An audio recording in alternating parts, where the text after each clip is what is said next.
São 17 horas do dia 11 de março de 2021 e iniciamos nesse momento a gravação da 100ª edição do Trilhas da Democracia, recebendo um convidado especial, o ministro, prefeito e principalmente professor Fernando Haddad.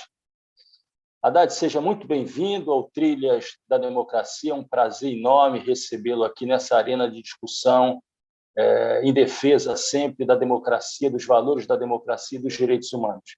Muito prazer em estar aqui com vocês, colaborar com esse projeto. Espero poder contribuir num momento tão difícil da vida nacional. Parabéns pela iniciativa. Professor, o Trilhas da Democracia nasceu imediatamente após a eleição de Jair Bolsonaro à presidência da República nos fins de 2018. Uma sofrida derrota para todos nós que nos situamos no campo democrático popular. E chega o programa à sua 100ª edição um dia depois desse discurso que já entrou para a história republicana brasileira, o discurso do presidente Lula na sede do Sindicato dos Metalúrgicos de São Bernardo do Campo. Mas também acontece um dia depois, infelizmente, da ultrapassagem da marca de 2.000 mortes pela Covid-19 no país. Eu gostaria de lhe pedir que avaliasse, refletisse junto aos nossos ouvintes e telespectadores sobre os possíveis impactos políticos, alguns possíveis, alguns já constatados impactos políticos, do discurso do presidente Lula e também desse número de mais cerca de 100 mortos pela Covid a cada hora, num único dia.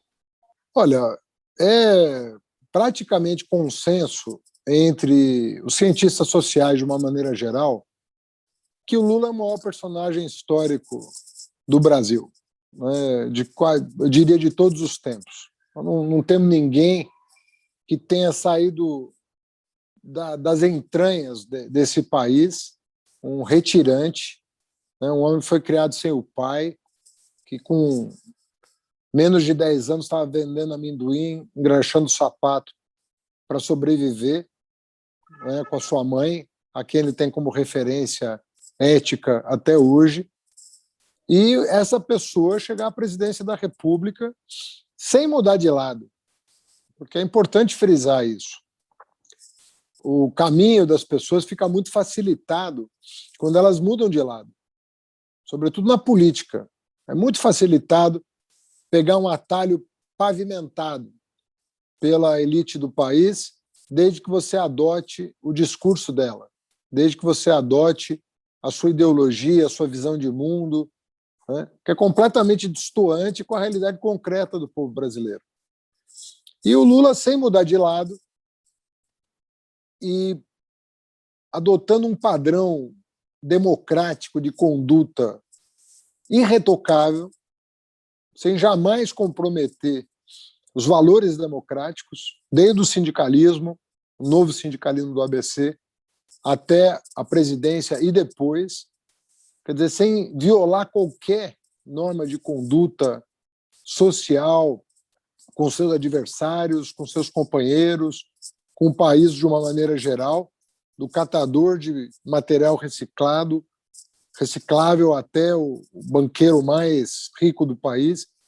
Todo mundo recebeu um tratamento condigno da parte do presidente, que soube também saber a quem servir, prioritariamente, em virtude dos seus compromissos históricos.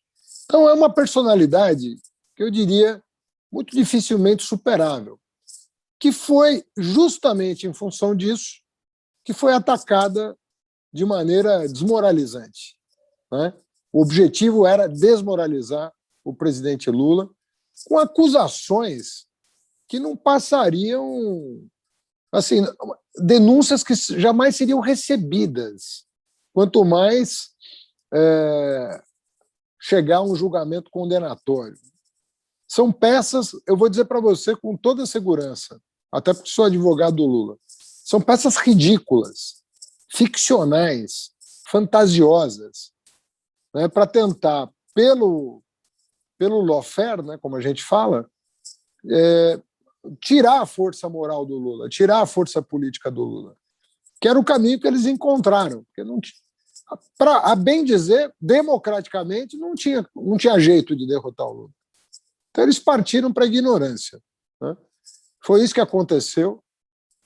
E essa decisão dessa semana, na verdade, são duas decisões. Né? Uma decisão que declara a 13ª Vara de Curitiba incompetente para julgar o Lula, porque aquilo não tem nada a ver com a Petrobras. Então, em primeiro lugar, aquilo não tem nada a ver com a Petrobras. E, em segundo lugar, mesmo que tivesse, o Moro não poderia julgar o Lula em virtude do fato de que ele não tinha o distanciamento necessário que um juiz deve ter, equidistante da acusação e da defesa, para fazer um julgamento sóbrio e imparcial. Então, você, combinando essas duas coisas, você está diante de um governo absurdo, né? Um governo que não sabe gerenciar absolutamente nada, nenhuma área do governo consegue resistir ao poder destrutivo do Bolsonaro, seja meio ambiente, educação, saúde pública, relações exteriores, ciência e tecnologia, cultura e o que mais você nomear. Então, num momento dramático da vida nacional, em que nós estamos com uma segunda onda pior do que a primeira, e na contramão do mundo, que vacina e vê os números melhorarem simultaneamente, nós estamos na contramão do mundo, isolados politicamente, que o governo Bolsonaro conseguiu brigar com a América do Sul, América do Norte, Europa e China. Um feito de isolamento político, né, no mau sentido, e a pandemia totalmente fora de controle.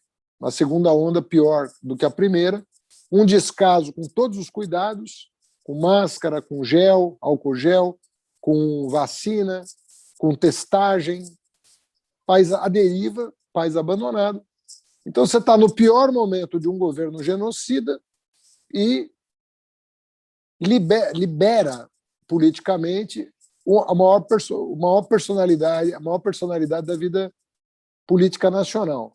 Então, essa contradição gerou um choque no país, que foi o discurso do presidente Lula. As pessoas acho que tinham se desabituado a ouvir um discurso de bom senso, um discurso pautado pela razoabilidade, pela racionalidade, pelo respeito. Um discurso concatenado, né, Haddad? Quer dizer, o discurso claramente um fio condutor, né? Foi um discurso orgânico, muito diferente das aparições fantasmagóricas do presidente Bolsonaro, né? Então, uma sistematicidade com começo, meio e fim. Agora, existe, além da racionalidade e da inteligência do Lula, existe uma dimensão emocional clara. Porque o Lula ele não fala só com a mente das pessoas, fala com o corpo das pessoas. As pessoas reagem corporalmente ao discurso do Lula em virtude do que ele representa, da sua trajetória, da sua história, do seu governo, do seu legado, do seu compromisso, da sua altivez, do fato dele não ter jamais admitido o que estavam fazendo com ele, dele ter dito todas as oportunidades que ele, ao final, venceria, que ele provaria que o Moro não foi um juiz correto com ele, que o Moro tinha, sim, um projeto político para si próprio. Isso tudo acho que está desnudado, né? Então você tem um personagem que é um vulto da história nacional, no pior momento da história brasileira, com uma pessoa inepta ocupando a presidência da República e o Lula fazendo um discurso que um governante tem que fazer para o seu povo. E aí agora, a contradição explodiu. Agora, Haddad, fazendo uma comparação entre o discurso de Lula logo após a sua libertação e esse discurso de ontem, do dia 10 de março, né? É possível dizer que o discurso do dia da libertação do Lula foi um discurso muito mais guiado pelo fígado do que pela pela enorme capacidade que o Lula tem de fazer uma análise da correlação de forças, de se apresentar como um homem capaz, talvez o único capaz de se afirmar como esse fiel da balança que consegue implementar diálogo com os setores mais amplos da sociedade brasileira? Não, acho que o discurso de ontem foi um discurso irretocável. Foi um discurso de uma pessoa que está consciente das suas responsabilidades, que sabe exatamente o prestígio popular que tem, que só vai aumentar depois da decisão do Supremo, né, que o brasileiro estava ressabiado, né, de ver a justiça fazer o que fazia, foi tomando consciência do que estava acontecendo aos poucos, depois com a divulgação dos diálogos, né, as mensagens trocadas pela força-tarefa, aquilo se escancarou. Mas nós temos que entender que a maior emissora de TV do país não cobriu a Vaza Jato, simplesmente não deu crédito ao que estava acontecendo, mas na medida em que chega na Suprema Corte, com aval técnico da Polícia Federal, garantindo a integridade, né, daqueles arquivos, ou seja, eles não foram adulterados, e em função de não terem sido adulterados, você checar com pessoas de fora da Lava Jato a autenticidade, né, das mensagens, então você tinha dois elementos para atestar que aquilo era real. Você tinha gente que trocou mensagens e que não era da Força Tarefa, em geral jornalistas, dizendo não, essas mensagens, as minhas, são reais, e você tem o perito dizendo que o arquivo todo está íntegro, de maneira que as duas coisas somadas resultam na veracidade daqueles diálogos. Então não tinha como escapar, da decisão de declarar o Moro suspeito, a suspeição do Moro, e obviamente que o Fachin também tomou uma decisão, o ministro Fachin tomou uma decisão que nós aguardávamos há muito tempo, que era o fato de que o Moro sequer era um juiz competente para julgar aquelas ações. De maneira que, juntando incompetência com suspeição, não sobrou absolutamente nada, né? Ministro, só que entre o discurso de Lula e a campanha que vai ser deflagrada no próximo ano, em 2022, além de muita água passar debaixo desse moinho, muitas mortes, infelizmente, acontecerão. O que fazer no plano das tarefas políticas imediatas durante 2021 e o que fazer pensando já no curto prazo, que seria o ano de 2022? Como é possível articular uma série de tarefas que são urgentes, né, e que precisam ser tomadas, com aquelas que têm que ser pensadas com o faro político de uma campanha que será longa e muito feroz? Sim, acho que você tem toda a razão. O cenário que você traça é um cenário complexo, porque nós vamos ter ainda embates jurídicos. Nós não podemos imaginar que essas forças que criaram esse caos no país se contentarão com o resultado, que é sólido, mas ainda provisório, não é definitivo. Então, eu conto com uma mobilização intensa de setores obscurantistas, no sentido de tentar ainda pressionar a Suprema Corte a não fazer justiça. Eu penso que esse caminho é um caminho que está dificultado pelo escancaramento, né, e descaramento da força-tarefa lá de Curitiba, do Deltan e companhia, mas o risco existe. Eu vivi na pele 2018 e posso te assegurar que é de uma violência que você chega a sentir fisicamente a violência que cometem contra você, né, porque eu representava ali um projeto progressista e eu sei como eu fui tratado, né, por essa gente.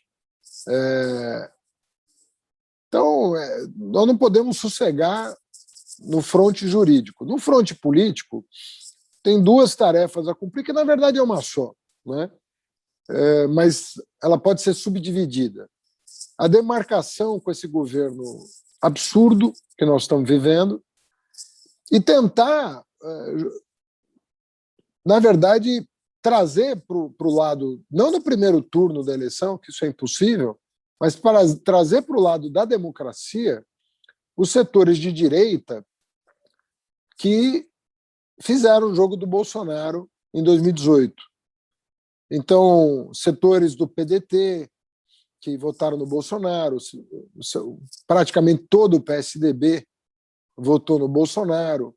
É tentar conversar com essas pessoas para que, num eventual segundo turno com o Bolsonaro, aquele desastre não se repita, né?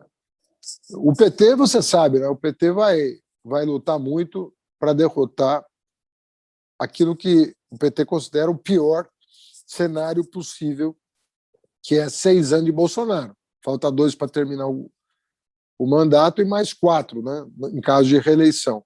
Seria uma tragédia. À luz do que ele fez nos últimos 2 anos, se der mais 2, mais 4 para ele, não vai sobrar muita coisa em 2026. Ele é efetivamente um governo de destruição. Ele efetivamente é um demolidor. É um homem que não mede esforços para destruir. Prefeito,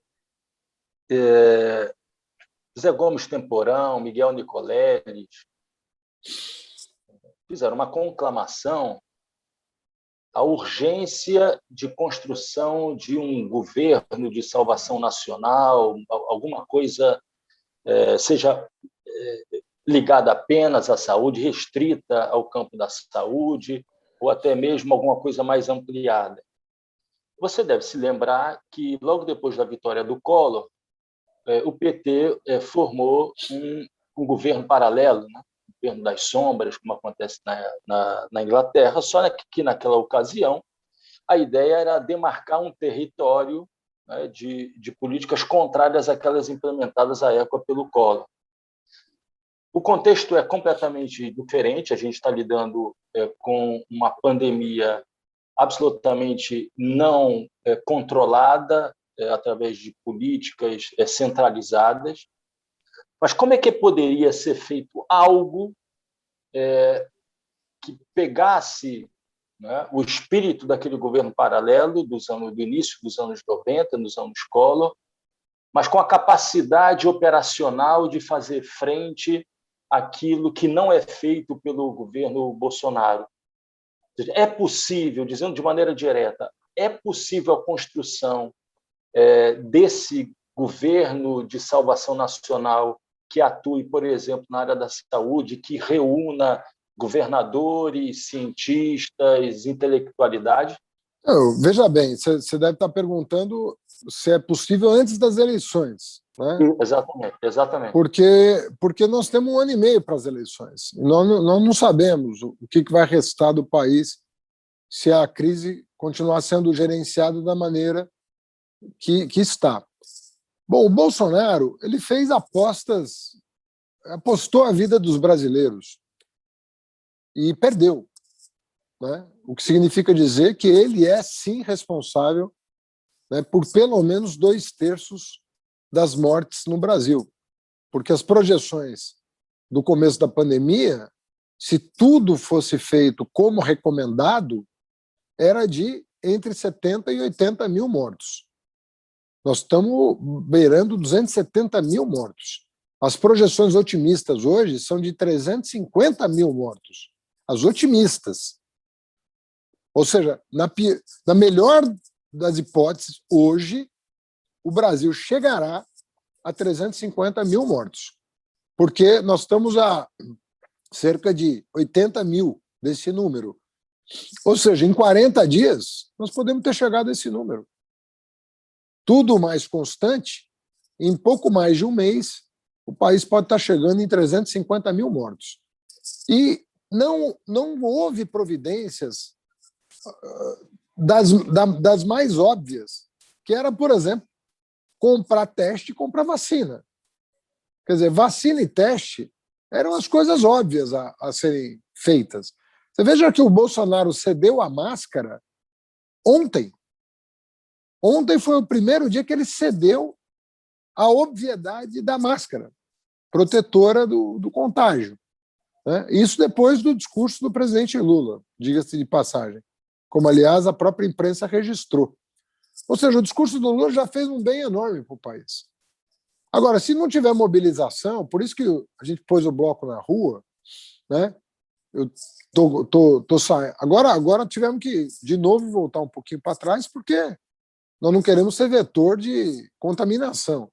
Mas, quando eu fui a Belo Horizonte, a cidade estava muito bem, estava bem controlado, e nós fomos lá na toda a região metropolitana, e foi um impacto muito grande a visita nossa lá, porque as pessoas estão ansiando por alguma coisa. As pessoas estão pedindo para acontecer alguma coisa. Né? Agora, o ideal teria sido o impedimento quando nós apresentamos o pedido de impeachment pouco menos de um ano atrás. Esse teria sido o cenário ideal, porque já era óbvio o compromisso do Bolsonaro, né, com o vírus e não com a saúde pública. Ele fez um pacto com o vírus. Ele realmente promoveu a disseminação do vírus no país. Ele promoveu a aglomeração, ele vendeu falsos medicamentos, ele vendeu tratamento precoce inexistente, ele combateu a percepção de que a vacina seria a saída. Tem frases dele que assim, caracterizam um crime contra a saúde pública da parte do presidente da República. Então, agora, a situação é mais difícil porque ela está fora de controle e há pouco o que fazer, a não ser o que os governadores progressistas estão fazendo. Né? Isso poderia ser o embrião de um governo, de uma governança, digamos assim, de uma governança de salvação nacional que não passe pela área federal? Na verdade, o que atrapalhou muito isso foi o vacilo dos governadores do Centro-Sul. São vacilões, são pessoas que têm medo de demarcar com o Bolsonaro porque votaram nele. O Dória, inclusive, foi eleito com as bandeiras do bolsonarismo. Então, ele fica numa situação contraditória, uma espécie de crise de identidade. Ele não sabe o que fazer. Se ele rompe com o governo ou se ele não rompe com o governo, em função de como ele promoveu a eleição do pior presidente da história do Brasil. Então, a mesma coisa Eduardo Leite, lá do Rio Grande do Sul, são como Witzel, né, que nem governador é mais, mas estaria na mesma situação. E hoje são aqueles que enfrentam as mais duras reações do povo bolsonarista, né? Claro, e continuarão enfrentando, porque é óbvio, né? É essa crise de identidade que eu te falei. Como é que um partido como o PSDB, que sempre se apresentou como um partido moderno, né? Eles não diziam que era um social, né? Não era um partido social, mas eles se diziam modernos. Né? Como é que eles concorrem para a eleição, talvez do pior brasileiro, né, que se tem a notícia? O Bolsonaro é o pior brasileiro que eu conheci, por exemplo, em Brasília. E essa crise de identidade, ela é terrível, porque ela imobiliza. A pessoa não sabe o que fazer, fica com muito medo. O Dória hoje é um governador totalmente acuado, totalmente amedrontado, acoelhado. Ele está numa situação muito complicada, porque ele gestou o monstro. Ele ajudou a gestar o monstro. E agora ele não sabe o que fazer. E é uma pessoa frágil, né, do ponto de vista... Não tem aquela postura, né, que se espera de um governador do estado mais rico da federação. Ele não faz jus ao cargo que ocupa. Então você tem uma dificuldade muito grande, porque não é uma voz. Né? O Lula, em 2 horas, falou mais do que ele desde que apareceu na política. Haddad, eu queria deslocar um pouco a nossa conversa para a questão dos militares. Já que a gente está falando aqui do PSDB, eu considero uma das principais medidas tomadas pelo governo Fernando Henrique Cardoso, a criação do Ministério da Defesa em 1999, que, do meu ponto de vista, representou a institucionalização da esperança de que todos nós nutríamos de que os poderes militares passariam finalmente a estar submetidos ao poder civil. De fato, de Fernando Henrique Cardoso até Dilma, todos os ministros da Defesa foram civis. Apenas com Temer, depois da passagem de Raul Jungmann, apenas com Temer o ministério passou a ser comandado por um militar, e com Bolsonaro a presença militar no Ministério da Defesa, na verdade, se torna mais uma entre, eu não sei exatamente hoje, milhares, né? Mas milhares, centenas de cargos ocupados por militares nos vários escalões do Poder Executivo. São milhares, não são centenas. Então, a minha pergunta é: como administrar a questão militar num governo democrático pós-Bolsonaro, depois dessa experiência de retorno maciço dos militares da reserva e da ativa ao poder central? Olha, se tem uma coisa que pode ser dita sem medo, é que o PT jamais, nos seus governos, tomou qualquer decisão desabonadora às Forças Armadas. Ao contrário, você pegar a série histórica de investimento nas Forças Armadas, os nossos governos superam qualquer outro governo da história recente do país. Os governos do PT acreditam nas Forças Armadas, apoiaram as Forças Armadas no seu papel institucional, que é a defesa da soberania nacional. Apostamos no sistema de vigilância de fronteiras, no submarino nuclear, nos caças Gripen. Nós fizemos várias apostas em reequipar as Forças Armadas, respeitar as Forças Armadas, mas elas têm uma atribuição constitucional que é a defesa da soberania, né? Então, elas não têm um papel institucional interno entre os poderes da República.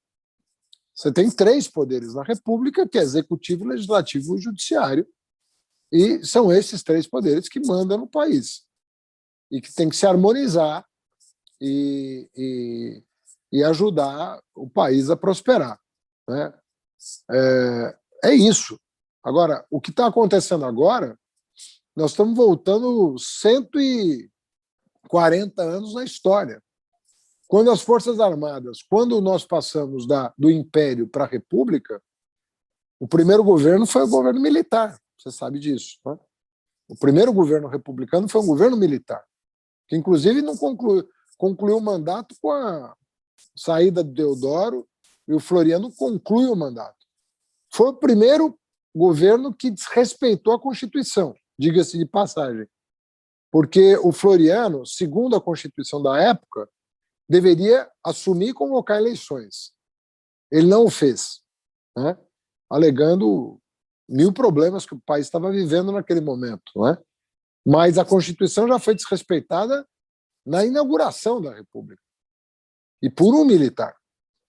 E, infelizmente, a nossa história republicana tem sido frequente esse tipo de atitude, né? Do desrespeito ao texto constitucional por quem deveria defendê-lo, né? E tem partido das Forças Armadas, em geral, provocado pelo poder econômico, porque quem bate as portas dos quartéis não é o povo. O povo nunca foi para a porta de quartel. Quem vai para a porta de quartel pedir a intervenção e a implantação de projetos antipopulares é o empresariado, em geral, como relata em livro recente o próprio general Vilas Boas, que foi quem ameaçou o Supremo Tribunal Federal, né, com aquele tweet famoso, e ele esclarece no livro recente, segundo a imprensa, não li todo o livro, mas li trechos do livro publicados pela imprensa, em que ele diz que, sim, os empresários foram aos quartéis pedir intervenção militar. Então, é disso que se trata. Isso é assim desde a proclamação da República. Getúlio sofreu isso, Juscelino passou por isso, mas conseguiu concluir o mandato, mas não conseguiu voltar nas eleições que aconteceriam em 65, né, presidenciais. Jango não conseguiu tomar posse como vice, né? Primeiro, teve um interregno parlamentarista, venceu o presidencialismo no plebiscito de 63 e ele não consegue concluir o mandato. Então, e isso sempre com a ameaça militar permanente, tanto na proclamação da República, que foi um golpe, depois nos anos 30, com o Estado Novo, depois com a deposição do Getúlio no fim da guerra, com a pressão sobre o Getúlio que o levou ao suicídio, renúncia do Jânio, o Jango não assume, tem um interregno parlamentarista, quando assume é deposto. E as eleições de 65, que iam acontecer, não acontecem, só vão acontecer em 89. Então, é uma história trágica, a história da República Brasileira, porque o empresariado vai lá nos quartéis e pede a intervenção militar. Então, as Forças Armadas, nesses casos, não servem ao país como um todo, servem a uma classe, né? E aí, estar a soldo de uma classe não é boa coisa, né? Não produz bons resultados. Nesse segundo bloco, professor Haddad, nós temos perguntas elaboradas por 4 professores da Universidade Federal de Pernambuco. A primeira pergunta é do professor Moacir Araújo, oceanógrafo e vice-reitor da UFPE. Em um artigo seu, ainda na Folha de São Paulo, se não me engano, em outubro do ano passado, o senhor menciona e ressalta a importância da participação dos jovens, né, e do acesso dos jovens das classes menos favorecidas ao ensino superior como um aspecto fundamental à formação dos estados e nações. Se não me engano, até o senhor cita as análises de Eric Hobsbawm e também, né, as análises de Anderson, se não me engano, sobre as colônias, as ex-colônias, e como isso foi importante para, né, os estados europeus também, né, para a história de libertação dos estados europeus, de constituição dos estados europeus como nação. Aqui no Brasil, isso só aconteceu a partir de 2013, né, com o sistema de cotas, com a implantação dos sistemas de cotas. Então, minha questão é muito pragmática, né? Até que ponto as análises, né, de Anderson e de Hobsbawm são válidas para uma situação totalmente diferenciada como a que vivemos hoje no Brasil, né, com um processo de desgaste e degradação democrática e também com um processo de domínio, né, da comunicação pela manipulação das redes sociais. Em outras palavras, assim, o que poderíamos fazer, na verdade, para atrair mais efetivamente esses jovens para a reconstrução democrática do Brasil? E, se possível, que eu acredito que seja possível isso, né? Nós acreditamos na educação como meio transformador. Aliás, esse é o nosso dia a dia, né? Enquanto universidade, enquanto servidores públicos na universidade. E como poderíamos fazer, na sua opinião, para catalisar esse processo? Agradeço muito a pergunta, porque ela na minha opinião, ela é a mais importante das perguntas que devem ser feitas sobre o nosso futuro. Quais serão as consequências do acesso dos pobres à universidade, sobretudo as universidades públicas, né, que têm um tipo de ensino completamente diferente, né, muito voltado para o exercício da cidadania plena, e não só o exercício profissional, que é uma dimensão importante da cidadania, mas não é a única, né? Eu não vejo outro jeito de forjar no país uma consciência nacional. Não conheço uma fórmula diferente dessa. Quer dizer, ou o projeto nacional é forjado pelo povo como um todo, e aí o pobre tem que estar na universidade, que se ele não tiver, ele não tem mecanismos de participar da elaboração desse projeto e, portanto, não vai se ver representado nele, e não vai ter as suas aspirações contempladas por ele, ou nós vamos continuar com uma elite, né, uma elite econômica, branca, patriarcal e com uma vocação autoritária, inclusive, ditando os destinos do país, da maneira como vem sendo ditados. Eu faço uma observação que eu não acho que a inclusão começou em 2013, né, com a lei de cotas, que eu acho que é de 12, inclusive, 2012.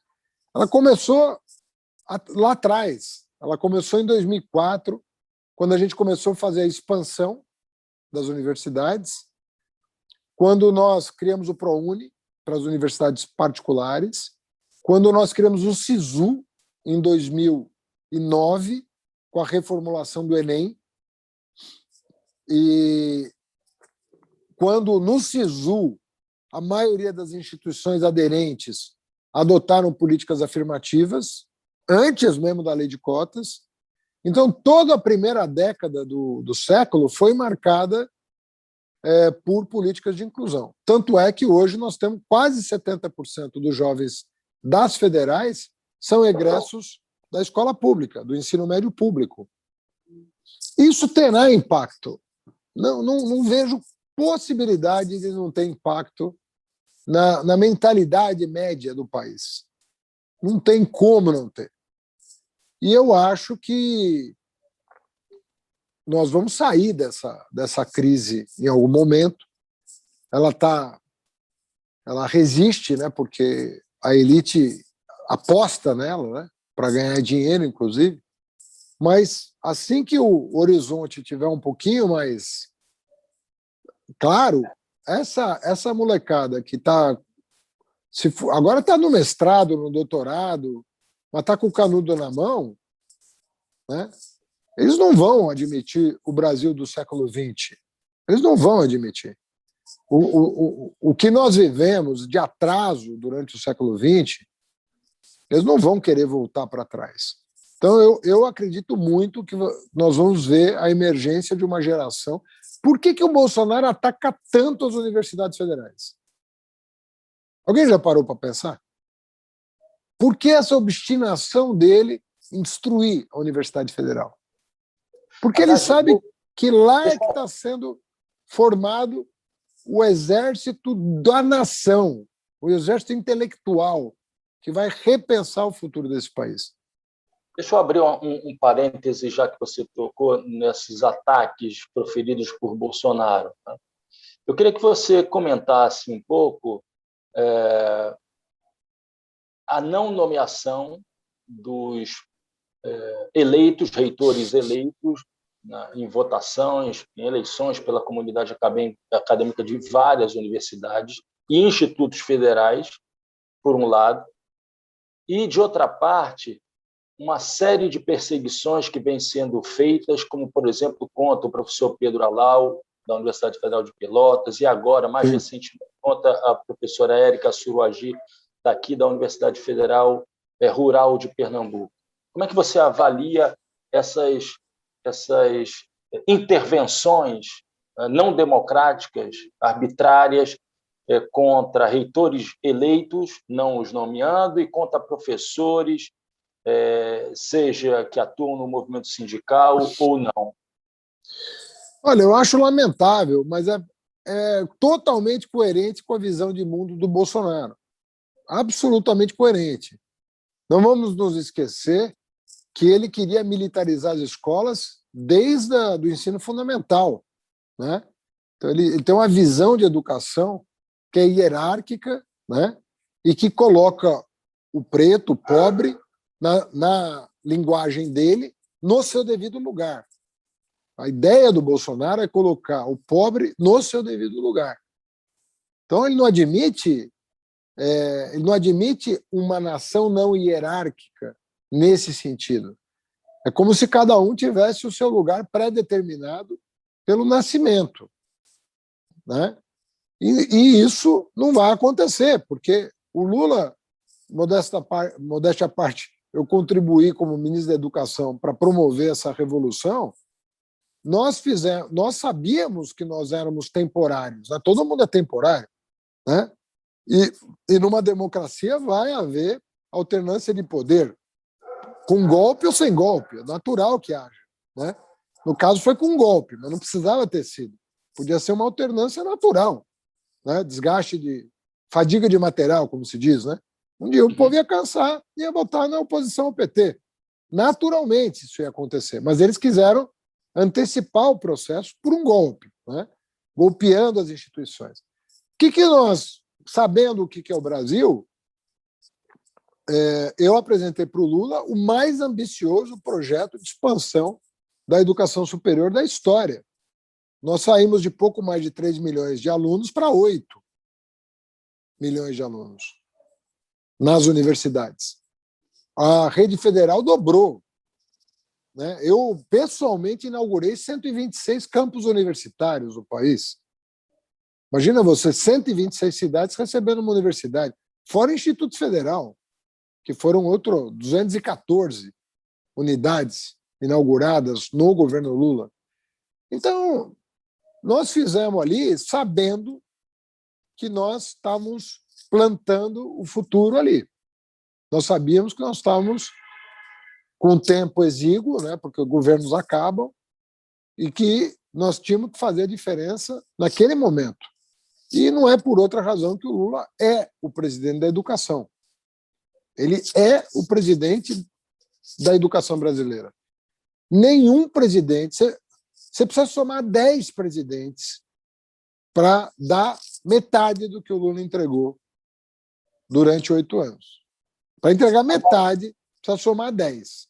Entrando já numa segunda pergunta, que é sobre ciência e tecnologia, que foi feita pela professora Ana Cristina Fernandes, que é geógrafa e professora titular da UFPE. Ela pergunta: neste início do século XXI, nós nos defrontamos com um grande desafio no mundo do trabalho, que é a chamada revolução digital.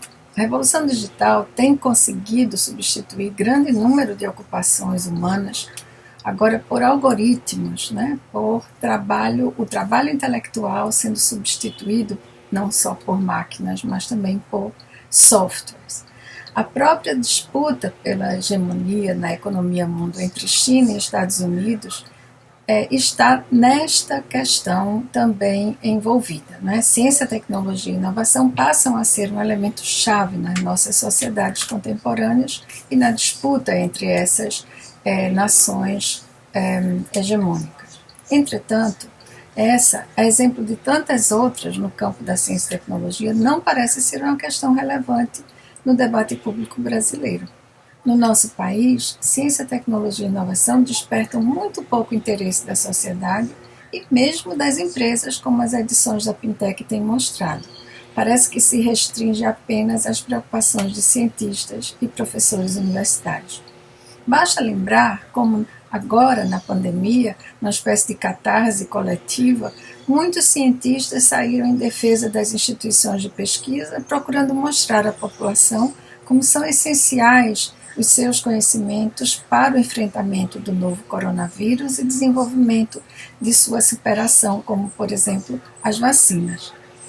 Você avalia que um futuro governo do PT trará o tema da ciência, tecnologia e inovação para o centro da agenda, como faz inclusive a China nos seus últimos planos quinquenais, mesmo que isso implique reduzir pagamento da dívida pública? Vai procurar ampliar o debate sobre ciência, tecnologia e inovação na sociedade e na economia, de modo a valorizar uma agenda que seja baseada em ciência, tecnologia e inovação inclusiva e soberana, e atrair de volta jovens e talentosos cientistas que deixaram o país, e defender e fortalecer nossas instituições científicas e tecnológicas como seu patrimônio? Obrigada.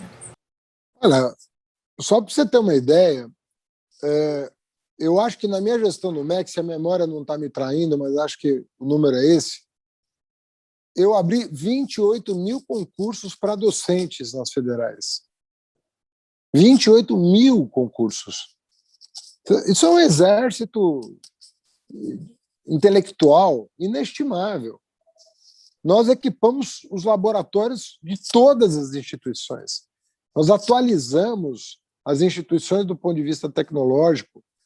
Nós tínhamos um nível de investimento 3 vezes superior ao atual. O Brasil se tornou a 13ª potência em produção científica. O Brasil respondia por 50% da produção científica de toda a América Latina. Então, não estou falando estou falando de coisas concretas. O Brasil, em algumas áreas do conhecimento, estava entre as 5 maiores potências do mundo. Ciências da saúde, ciências da terra, ciências da saúde, incluindo medicina, odontologia, ciências da terra, as engenharias, a matemática. O Brasil estava na fronteira do conhecimento, percebe? Alguns departamentos brasileiros de humanidades, não todos, mas alguns departamentos que se destacavam na produção científica mundial. Ou seja, nós tínhamos...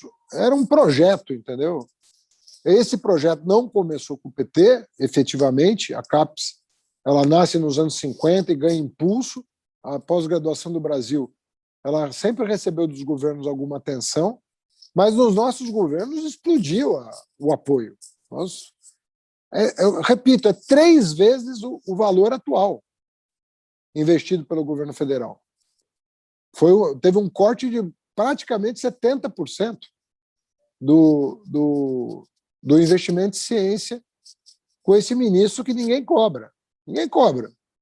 O governo Bolsonaro de nada. Então, é uma destruição. E junta com a questão ideológica de quebrar a espinha dorsal da autonomia universitária, seja pelo dinheiro, seja pela nomeação de reitores subservientes ao poder central. São interventores, num caso, ou estão na lista, né? Estão na lista tríplice, mas ele escolhe o mais subserviente ao... Eu não sei como é que esses reitores têm a coragem de assumir o cargo. Para mim, dignidade é uma coisa que não se negocia, né? Eu fico sempre me questionando como é que um professor universitário tem a coragem de servir, ao invés de servir a sua comunidade, servir a um governo negacionista, sendo que o maior compromisso da universidade é com a verdade. Né? Qual é o compromisso da universidade? É com a verdade, com a ciência. E você servir a um governo obscurantista, você já imaginou o que é o currículo dessas pessoas no futuro? Daqui a pouco acaba esse pesadelo. E como é que elas vão se explicar depois? É que nem aqueles colaboracionistas do nazismo. Depois não conseguem se explicar. Aí cometem suicídio, fogem, largam a família, largam o país, não conseguem olhar no espelho. Esse colaboracionismo me indigna muito, viu? De setores da universidade. Haddad, uma outra pergunta do professor Jean Bitou, que é geógrafo e professor emérito da UFPR. Dirijo-me ao militante do Partido dos Trabalhadores. Em 2017, uma pesquisa da Fundação Perseu Abramo, na zona leste de São Paulo, revelou, entre as famílias residentes, a penetração de um ideário que coloca na sombra a organização e a responsabilidade coletivas, a solidariedade, a memória para além do curto prazo. Nesse ideário, promove-se a competição muito acirrada, tipo MMA, e o empreendedorismo que só depende do esforço individual, quaisquer que sejam os condicionantes sociais. Isso encontra algum respaldo na teologia da prosperidade e na reafirmação obsessiva da natureza pecaminosa do ser. Essa, verificada pelas imagens cotidianas de violência, difundidas sem parar, aqui, agora. E esse ideário parece estar presente em muitas outras cidades. Passados alguns poucos anos, durante a atual pandemia, esse ideário parece guiar muitas práticas sociais, havendo também evidência de muitas práticas de solidariedade e chamadas a responsabilidades coletivas. Quais são, para você e o partido, as ações estratégicas para lidar com esse ideário e conquistar corações e mentes para engajar-se em outro projeto? Muito obrigado. Pois é, no fundo, já dei entrevista sobre isso. Existe uma parte do pensamento religioso que se combina com o neoliberalismo. Se combinou com o neoliberalismo, né? Que é essa tal da teologia da prosperidade, que seria muito bem-vinda se não substituísse a teologia da solidariedade também, né? Ou seja, se você tem uma visão empreendedora, você quer empreender, o Estado tem que, inclusive, apoiar. Não é verdade que o empreendedor não dependa de decisões governamentais. Vou citar um exemplo. Se o sistema bancário fosse mais amigável, se a gente tivesse mais concorrência bancária, se alguém pudesse tomar um empréstimo para abrir um negócio, a gente teria vários microempresários, como nós tivemos. Nós batemos recorde na criação de MEIs e micro e pequenas empresas durante os nossos governos. Então, não é verdade que só o trabalhador assalariado deve ser olhado, ou o precarizado. O empreendedor, o microempreendedor, a pequena empresária também. O sujeito abriu um salão de beleza no seu bairro, abriu uma padaria no seu bairro, abriu uma distribuidora de eletrodoméstico, seja lá o que for. Você tinha nas comunidades pobres um despertar para o empreendedorismo que o PT nunca renegou. O que não pode é ter que optar ou por uma coisa ou por outra. Ou seja, se o sujeito é assalariado, também tem um conjunto de leis que precisam ser observadas, de proteção social. Então você tem que combinar as políticas públicas de acordo com o perfil de cada cidadão. Nem todo mundo quer ser empregado, nem todo mundo quer ser empresário, nem todo mundo... Cada um... Tem pessoas que querem ser autônomas, tem pessoas que querem ter um empreendimento familiar, tem pessoas que querem montar uma cooperativa de trabalhadores, em que ninguém explore ninguém. Então, as formas de organização da produção são as mais variadas.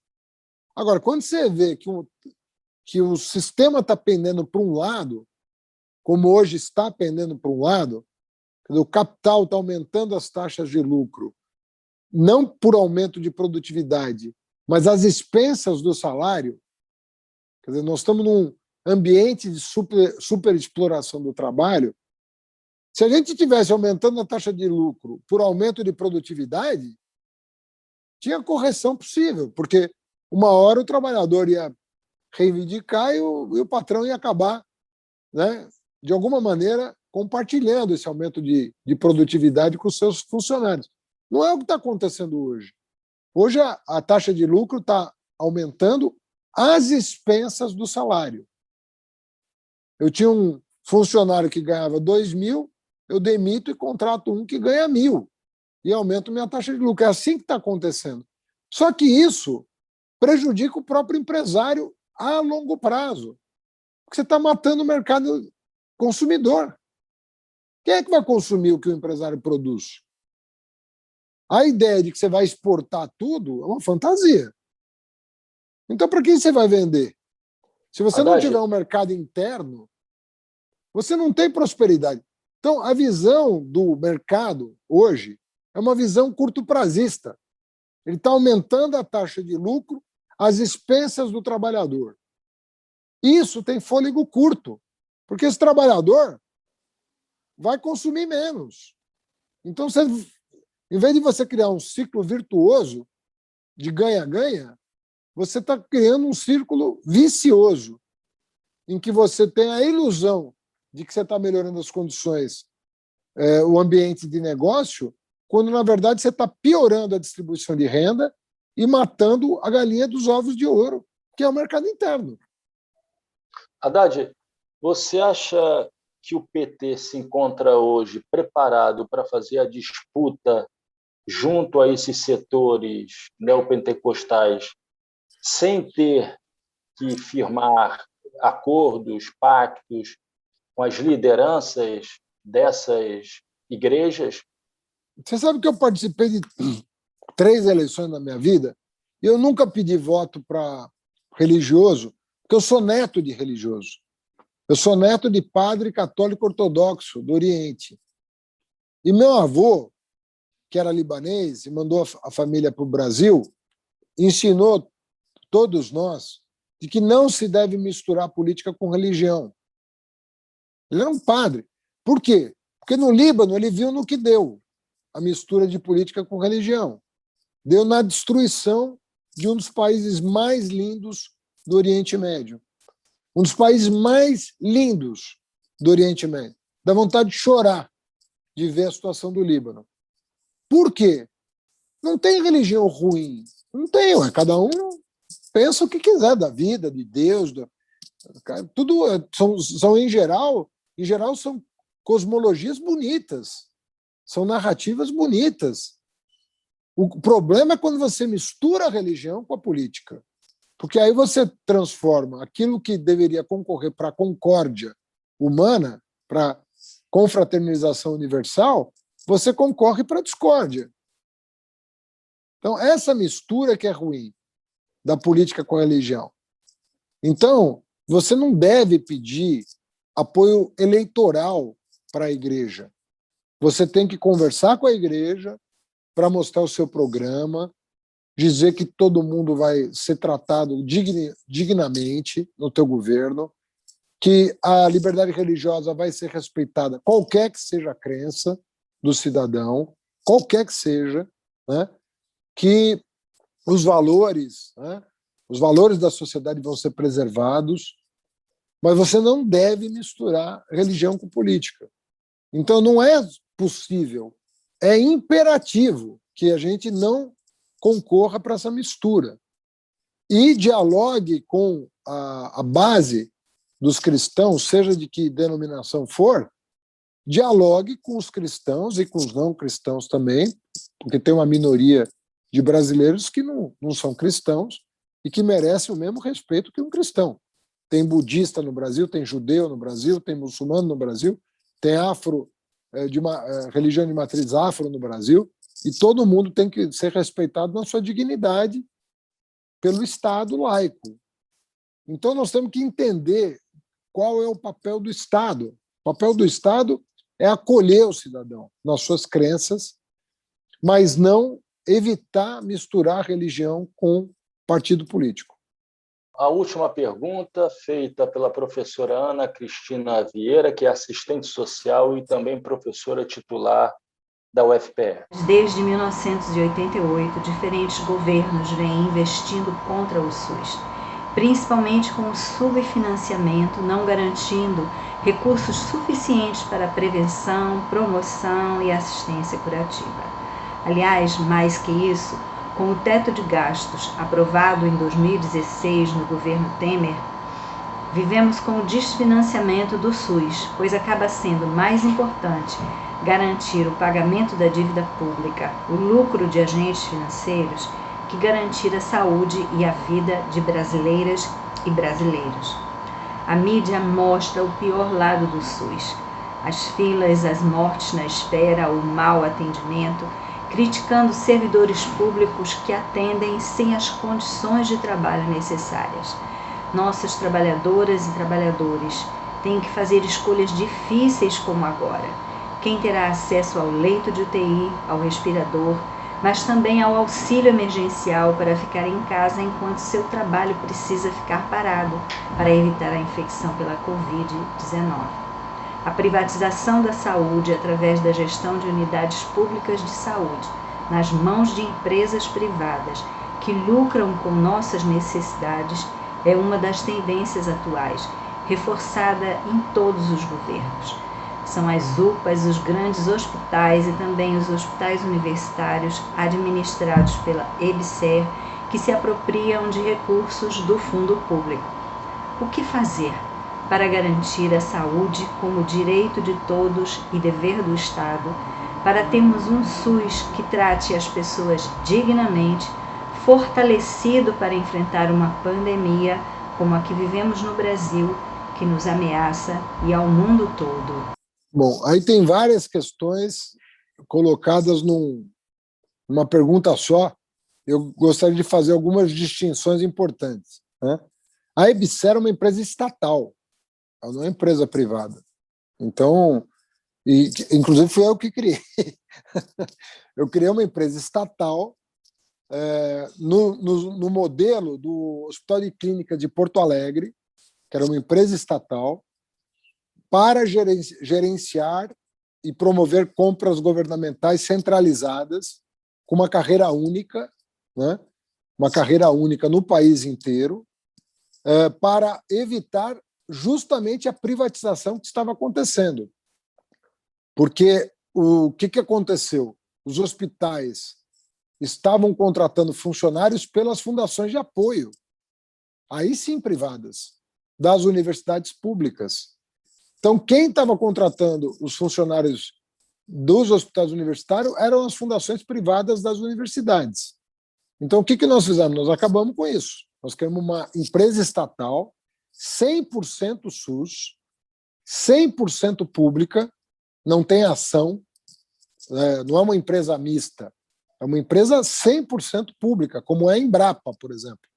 A Embrapa, alguém vai dizer que é privada? A Embrapa é uma empresa 100% pública. A Caixa Econômica Federal é um banco 100% público, né? E tem vários casos assim. A EBSER é uma empresa 100% pública. E todas as universidades, com exceção do Rio de Janeiro, aderiram ao modelo do EBSER, passando a decisão pelo conselho universitário de cada instituição, porque na minha gestão ninguém obrigava ninguém a nada. A gente oferecia um projeto e as universidades aderiam ou não de acordo com a sua conveniência, né? De maneira que quem quisesse manter o modelo anterior poderia, mas todo mundo viu na EBSER uma saída extraordinária. Hoje nós temos a principal empresa pública de gestão hospitalar, uma das maiores do mundo, com capacidade de transformar as compras governamentais, inclusive em política industrial. A EBSER pode avançar para além do que ela faz, que é a alta complexidade, e pode desenvolver pesquisa, fármaco, uma série de coisas. E quem faz residência nos hospitais da EBSER sabe a formação que tem. Então, isso em primeiro lugar. Em segundo lugar, eu sou a favor, eu concordo com a pergunta que o SUS está subfinanciado. Eu consegui, como ministro da Educação, que o orçamento da educação chegasse a 6% do PIB, praticamente, das 3 esferas de governo. Investimento público em educação. A saúde não teve o mesmo resultado. Ele ficou em 4% do PIB, não caiu, mas não subiu, né? E há o subfinanciamento real, sobretudo porque o PIB caiu. Então, nós temos um problema de subfinanciamento do SUS. Terceiro, tem duas... Quando ela fala da gestão, existem... a gente sabe que existe a presença de OSs, que não são empresas com fins lucrativos que, às vezes, apoiam o SUS, como é o caso de hospitais filantrópicos, por exemplo, Santas Casas. Existe isso, né? Nem todo... Sobretudo nas capitais, essas Santas Casas são anteriores ao SUS, muito anteriores ao SUS. E como eles têm benefício fiscal, eles são obrigados a ceder leitos para o SUS, né? Então, isso é uma questão muito complexa, né? Uma questão muito complexa. O modelo que eu prefiro, né, é o modelo estatal da EBSER. A EBSER é um modelo de gestão hospitalar que eu acredito que seja muito exitoso e que poderia ser replicado. Aliás, eu acho que antes de dizer isso, eu deveria dizer que é um modelo que deveria ser avaliado, porque eu criei a EBSER em 2011 e deixei o Ministério para concorrer a prefeito de São Paulo. Hoje, nós estamos falando já de 10 anos de EBSER. Então, valeria a pena que as universidades fizessem um balanço da experiência para saber se fortaleceu o SUS ou se enfraqueceu o SUS. Eu também não sou uma pessoa dogmática. Assim, eu sou uma pessoa que tem princípios. Para mim, o princípio da saúde universal é um princípio absoluto. Saúde, para mim, é um princípio universal. Ele tem que ser um bem universal. Nasceu no território brasileiro, tem que estar amparado do ponto de vista do sistema de saúde, de forma universal. Pode ser para tomar um comprimido para dor de cabeça, pode ser para fazer um transplante de medula. Qualquer cidadão brasileiro tem que estar resguardado no seu direito universal à saúde. Para mim, isso é um princípio, né? Um princípio inegociável. É uma coisa que eu acredito, assim como eu acredito na educação pública universal. Os mecanismos para atingir esse objetivo precisam ser avaliados. Então, a EBSER precisa ser avaliada. A estratégia de saúde da família é periodicamente avaliada. Então, a gente tem que avaliar para aperfeiçoar, tendo aquele objetivo como norte, de que é um direito universal e que todo cidadão tem que ter segurança de que vai receber atendimento em qualquer circunstância, tanto preventivo quanto a promoção da saúde, quanto o atendimento em caso de você ter que passar por um procedimento qualquer, uma consulta, uma cirurgia. Eu acredito nisso.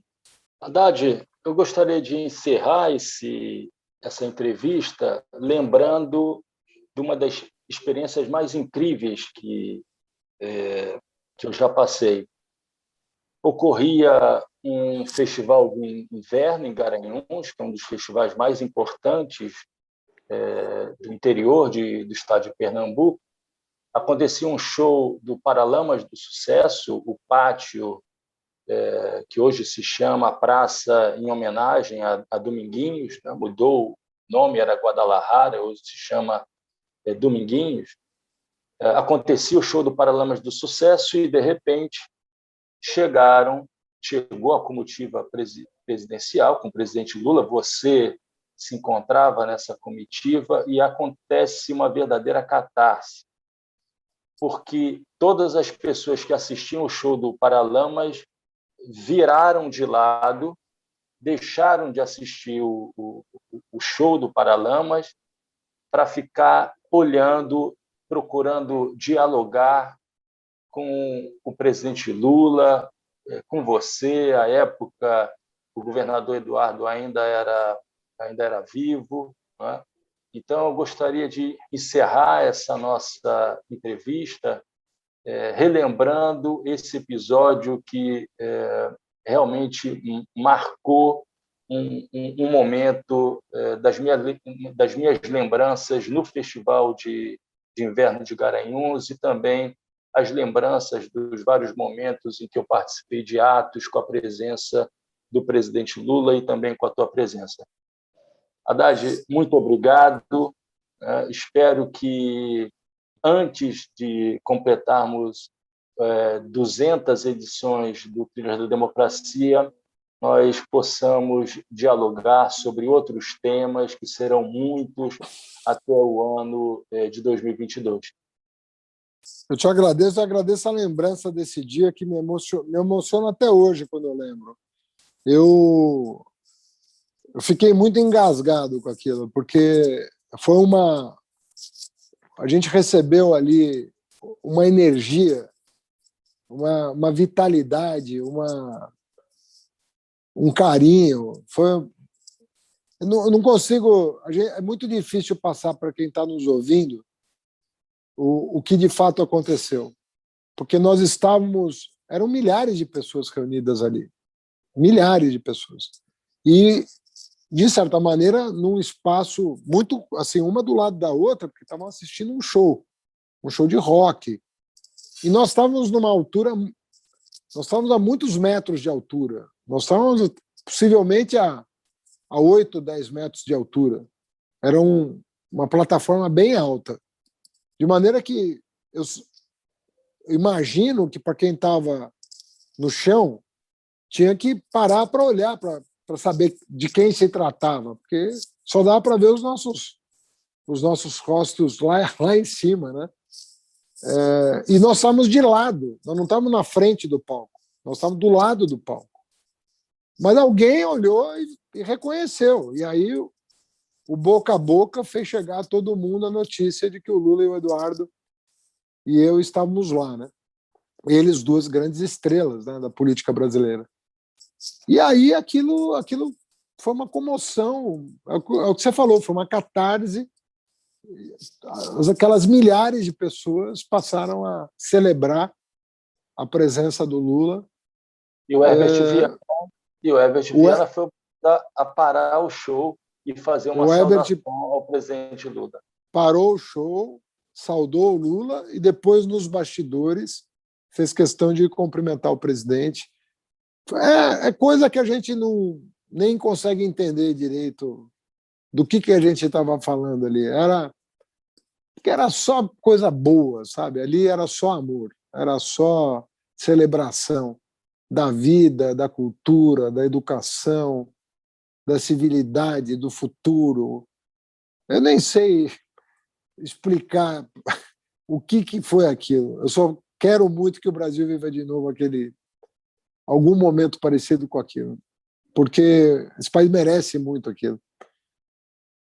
É isso. Adalto, muito obrigado.